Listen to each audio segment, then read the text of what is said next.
berated, abused, mocked, and written off as a mute spectator in governance, but a year after his death, from ministers of the ruling regime to chief ministers and leaders of opposition queued up to pay tributes to Doctor Manmohan Singh. उनका जाना एक राष्ट्र के रूप में भी हमारे लिए बहुत बड़ी क्षति है. The former Prime Minister presided over a decade of turbulence, change, and then oversaw a watershed moment in Indian politics. It was his last term post which India voted for a majority government after decades of coalition politics. But his era in power has been largely written off as riddled with scams, scandals, and political drama. Only history can decide what's true, what's not. But the fact remains, Manmohan Singh lived the Indian dream.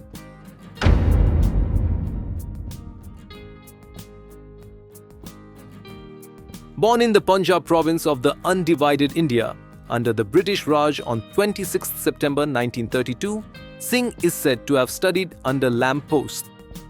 विभाजन के उस दौर में बहुत कुछ खोकर भारत आना और यहाँ जीवन के हर क्षेत्र में उपलब्धियां हासिल करना ये सामान्य बात नहीं है. After completing his matriculation from the Punjab University, Manmohan Singh went on to study economics at the Cambridge University, from where he earned a first-class honours degree. An academic for life, Singh then earned a Doctor of Philosophy from the Nuffield College at Oxford University. His professional career included a faculty position at the Punjab University and the Delhi School of Economics before formally entering the policy-making side of the game. In 1971, Manmohan Singh joined the Indian government's Commerce Ministry as an economic advisor. From then on, Singh rose along with his reputation. Known as a no-nonsense mind with a focus on inclusive growth, Singh spearheaded policies that took India from a struggling economy to a powerhouse. After serving stints as the Chief Economic Advisor in the Ministry of Finance to Secretary in the Ministry of Finance, then Deputy Chairman of the Planning Commission, Governor of the Reserve Bank of India, Advisor to the Prime Minister and Chairman of the University Grants Commission, Manmohan Singh was named the Finance Minister of India in 1991 by P.V. Narasimha Rao.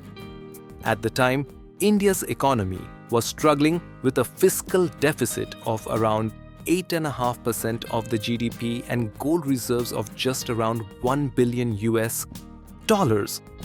Compare this to the $600 billion reserves in 2009 and it just shows his strategic depth.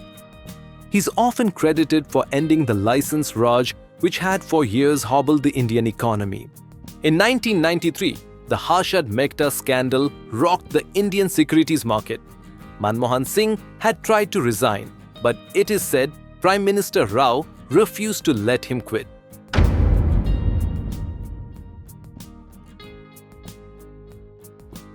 After the rise of the Bharatiya Janata Party under Atal Bihari Vajpayee, Manmohan Singh sat in the Rajya Sabha as the leader of opposition, and that remained true. For all his characteristics, Manmohan Singh was not a man of the masses. In 2004, when the Congress-led UPA bloc won the general elections, Sonia Gandhi proposed Manmohan Singh's name for the top job despite him never having won an election. He quickly took on the task and began a slew of projects. Singh's National Rural Health Mission was praised by Jeffrey Sachs in a 2005 Time magazine issue. He introduced the right to education while continuing Vajpayee's Education for All program.